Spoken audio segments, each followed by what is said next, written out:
বিসমিল্লাহির রহমানির রহিম। প্রিয় দর্শক, দেখছেন প্যারামেডিক মোহাম্মদ আবি শামা। আজকের আলোচ্য বিষয় হলো ইউটিআই অর্থাৎ ইউরিনারি ট্র্যাক্ট ইনফেকশন কাকে বলে ও ইউরিনারি ট্র্যাক্ট ইনফেকশন হলে কোন কোন লক্ষণগুলো প্রকাশ পায় এবং কোন কোন স্থানে এই ইউরিনারি ট্র্যাক্ট ইনফেকশন হয়ে থাকে। আজকে সেই বিষয়ে পুরোপুরি ধারণা পাবেন। দেখতে থাকুন পুরো ভিডিওটি শুরু করার আগে একটি কথা না বললেই নয়, যারা এখন আমার চ্যানেলটি সাবস্ক্রাইব করেননি অবশ্যই চ্যানেলটি সাবস্ক্রাইব করে রাখবেন এবং পাশে থাকা বেল আইকনটি বাজিয়ে দিবেন। তো চলুন আর দেরি না করে ভিডিওটি শুরু করা যাক। প্রিয় দর্শক, এই মূত্রশয় প্রদাহ বা ইউরিনারি ট্র্যাক্ট ইনফেকশন, সংক্ষেপে ইউটিআই, এই রোগে অনেক নারী এবং পুরুষ ভুগে থাকেন।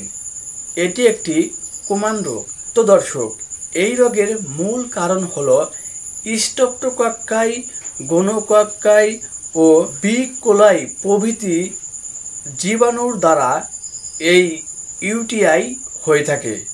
তো দর্শক, এই ইউরিনারি ট্র্যাক্ট ইনফেকশন অনেক সময় ব্লাডারের পাথরের কারণেও হয়ে থাকে। তো দর্শক, এই ইউরিনারি ট্র্যাক্ট ইনফেকশন হলে যে লক্ষণগুলো প্রকাশ পায় তার মধ্যে এক নম্বর যে লক্ষণটি প্রকাশ পায় তা হলো নিজ পেটে ব্যথা হয় বা যৌন স্থানে ব্যথা হয়। দুই নম্বর যে লক্ষণটি প্রকাশ পায় তা হলো ঘন ঘন অল্প পরিমাণে প্রস্রাব হয়। তিন নম্বর যে লক্ষণটি প্রকাশ পায় তা হলো প্রস্রাব করিতে প্রচণ্ড জ্বালাপোড়া করে। চার নম্বর যে লক্ষণটি প্রকাশ পায় তা হলো জ্বর হয় এবং কোমরের ব্যথা বৃদ্ধি পায়। পাঁচ নম্বর যে লক্ষণটি প্রকাশ পায় তা হলো প্রস্রাবের সাথে আরবিএস অর্থাৎ রেড ব্লাড সেল বাহির হয়। তো দর্শক, ছয় নম্বর যে লক্ষণটি প্রকাশ পায় তা হলো কখনো কখনো প্রস্রাব আটকে যায়। এখন জানবেন এই ইউরিনারি ট্র্যাক্ট ইনফেকশন কোন কোন জায়গায় ইনফেকশন হয়ে থাকে। তো দর্শক, এই ইউরিনারি ট্র্যাক্ট ইনফেকশনের মধ্যে প্রথম যে জায়গায় ইনফেকশন হতে পারে তা হলো কিডনি।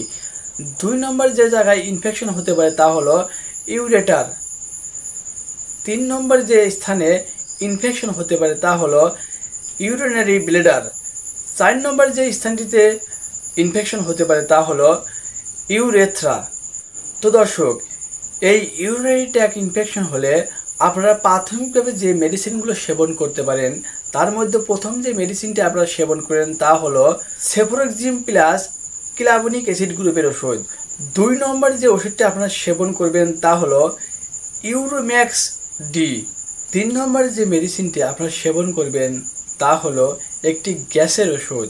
চার নম্বর যে মেডিসিনটি আপনারা সেবন করবেন তা হলো যদি রোগীর অল্প অল্প প্রস্রাব হয় তাহলে আপনারা ফুসিডিমাইড গ্রুপের একটি ওষুধ সেবন করবেন। পাঁচ নম্বর যে ওষুধটি আপনারা সেবন করতে পারেন তা হলো ভিটামিন বি কমপ্লেক্স। তো দর্শক, এই ওষুধগুলো আপনারা এক সপ্তাহ সেবন করবেন। আপনাদের বয়স এবং ওজনের উপর নির্ভর করে একটি ডোজ নির্ণয় করে আপনারা এই ওষুধগুলো সেবন করবেন।